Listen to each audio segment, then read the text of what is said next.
ఏదైతే కారుణ్య నియామకాలతో పాటు మెడికల్ బోర్డును కూడా పక్కన పెట్టి ఉప ముఖ్యమంత్రి తోటి మరి పత్రాలు ఏదైతే క్లరికల్ సంబంధించిన పత్రాలను ఇవ్వడం చాలా విడ్డూరంగా ఉందని మరి రాష్ట్ర అధ్యక్షుడు రియాజ్ అహ్మద్ హెచ్ఎంఎస్ మరి గోలేటి బెల్లంపల్లి ఏరియాలోని సింగరేణి మీటింగ్ లో మరి కార్మికుల సమస్యలతో పాటు గెలిచిన సంఘం మరి కార్మికుల హక్కులను ఎలా కాలరాస్తుంది, మరి కార్మిక హక్కులను సాధించడంలో పూర్తిగా వైఫల్యం చెందాయని అంటున్నారు.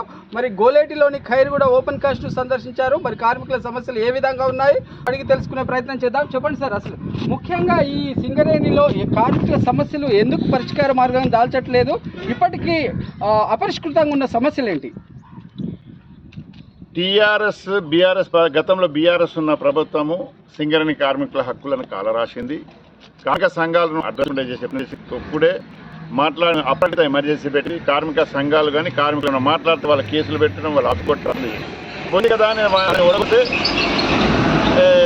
కాంగ్రెస్ వాళ్ళకి గెలిపిస్తే కాంగ్రెస్ వాళ్ళు కూడా వాళ్ళ బాటలనే పోతున్నారు. కాంగ్రెస్ వచ్చినాక కూడా ఒక్క సమస్య పరిష్కారం కాలేదు. సమస్యలు పక్కన పెట్టి వాళ్ళు నియామక పత్రాలు, డిపెండెంట్ ఎంప్లాయ్మెంట్ నియామక పత్రాలు ట్రేడ్ యూనియన్ల ట్రేడ్ యూనియన్లు ఇప్పించినాయి. ఆ పత్రాలు గ్రేడ్ 3 క్లర్క్ ఇష్యూ చేసిండు. 32,000 పత్రాలు గ్రేడ్ 3 క్లర్క్ ద్వారా ఇప్పించడం జరిగింది. మేము ఆయనే ఇష్యూ చేస్తారు జిఎం ఆఫీస్కి పోతే. దానికి షో పుటప్ చేయడానికి ఏటీసీ కాంగ్రెస్ ప్రభుత్వానికి అనుబంధంగా ఉన్న భాగస్వామ్య పార్టీలు అంటే CPI, ATC, CPM, CITU, Congress వీరు ఇష్యూను డైవర్ట్ చేయడానికి ఉప ముఖ్యమంత్రి గారికి రేపు ఉమ్మడి ఆదిలాబాద్ జిల్లాలో తీసుకొస్తున్నట్ట 13వ తారీఖున పత్రాలు ఇస్తారట. ఏం పత్రాలు? నీ పత్రాలు కాదు, ప్రభుత్వం ఇచ్చే పత్రాలు కాదు. అది కార్మిక సంఘాలు గెలిచి వాళ్ళు అన్ఫిట్ సర్వీస్ చేసిన తర్వాత మెడికల్ బోర్డు పంపిస్తే నువ్వు పనికి రావు అని అన్ఫిట్ చేస్తే వాళ్ళ కొడుకులకు ఉద్యోగాలు, వేజ్ బోర్డు కార్మికుల ఒప్పందాల ప్రకారం ఉద్యోగాలు పత్రాలు 6 నెలలకు ఆయన ద్వారా ఇప్పించి గొప్పలు చెప్పుకోవడానికి ప్రయత్నం చేస్తారు. ఉప ముఖ్యమంత్రి గారు మేము మిమ్మల్ని సూటిగా అడుగుతున్నాం, ఈ పత్రాలు ఇవ్వడానికి కాదు మీరు వచ్చేది, మీ పత్రాలు మీరు ఇచ్చినే కాదు. మీరు నిజంగానే ఇవ్వదలుచుకుంటే రేపు వచ్చినప్పుడు 58 మిలియన్ టన్నుల బొగ్గు మా కార్మికులు తీసిన లాభాల వాటా ఎంతో అని ప్రకటించండి. అది పొలిటికల్ డిసిజన్. లాభాల వాటా అనేది పొలిటికల్ మైన్స్ రూల్ ప్రకారం అది నడిపించాలి. ఇబ్బంది పెట్టిండ్రు. విఆర్ఎస్ స్కీమ్ బట్టి పెట్టిండ్రు. కారుణ్య నియామకాలను పేరు తీసుకొచ్చి కరప్షన్ నియామకాలు పెట్టి 10 లక్షలు తీసుకొని కొందరికి అన్ఫిట్ చేయడం, కొందరికి ఇంటికి పంపడం చేసిండ్రు. ఇన్కమ్ ట్యాక్స్ రీఎంబర్స్మెంట్ మేము సంతకం పెట్టినాం. అది ఇంప్లిమెంట్ చేయాలి. ఏఐటీసీ కానీ, ఐఎన్టీసీ కానీ, టీజీబీకేఎస్ కానీ అది అమలు చేయలేదు. అది అమలు చేయించాలి. 2 ఇంకోటి ఏంటంటే సింగరేణి కార్మికులకు సొంత ఇంటి పథకం అది ఇవ్వాలి. ఇక్కడ బెల్లంపల్లి కూడా ఎంత దానం అంటే ఇక్కడ కార్మికులు ఎంతమంది ఉన్నారు, క్వార్టర్స్ ఎంతమంది, మంచి క్వార్టర్స్ అని ప్రైవేట్ వాళ్ళకి ఇస్తారు. కార్మికులకు రిజెక్టెడ్ క్వార్టర్స్ ఇస్తారు. C2 type quarters C grade ఉన్న ప్రతి ఆపరేటర్ కానీ, ఎలక్ట్రిసిటీ ఫిట్టర్ కానీ, కోల్ కట్టర్ కానీ సి గ్రేడ్లు వస్తే ఆయనకి ఎలిజిబుల్.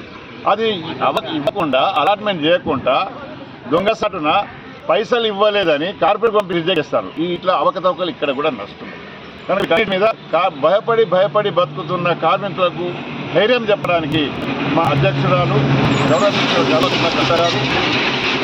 తెలంగాణ సేన చీఫ్ కవిత గారు ఎక్కడి వారు కార్మికుల దగ్గరికి వచ్చి ధైర్యం చెప్పడానికి బాట పెట్టడం జరిగింది. 15వ తారీఖు నాడు నుండి ఉమ్మడి ఆదిలాబాద్ జిల్లా 15, 16 తర్వాత ఉమ్మడి కరీంనగర్ జిల్లాలో బొగ్గుబాయిల దగ్గర గోదావరి నుండి మొదలు 15 నుండి 19 వరకు 20 తారీఖు నాడు భూపాలపల్లి కార్మికులకు గెలిచిన సంఘాలు ఏమి చేయలేదు. 2 సంవత్సరాల నుండి ఇప్పుడు దొంగనాడతాను. ఆ డ్రామాలు బదిపెట్టి సమస్యల పరిష్కారం కోసం నిన్న మ్యాచ్ ఫిక్సింగ్ గేమ్ ఏఐటీసీ వాళ్ళు సమ్మె నోటీస్ ఇచ్చిండ్రు. ఏం ప్రకారం ఇచ్చినారా?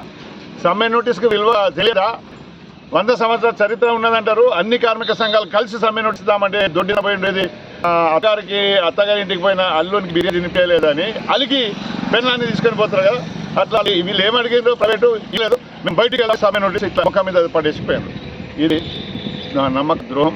కార్మిక యూనిటీని దెబ్బతీయడానికి, కార్మిక సంఘాల ఐక్యతను దెబ్బతీయడానికి నిన్న ఏటీసీ వాళ్ళు చేసిన బేషరతుగా మీకు నిజమైన కార్మిక సంఘాలు అయితే అవి పక్కన పెట్టండి, కలిసి రండి, అందరం కలిసి స్ట్రైక్ నోటీస్ సమస్యద్దామని జనసేన కంకణం కట్టుకుంది. మాత్రం కదండి, మీరు కొట్లాడ మీకు చేత కాదు, మేము ఉంటాం. మా భుజం మీద తుపాకీ పెట్టే సమస్యల పరిష్కారం చేద్దామని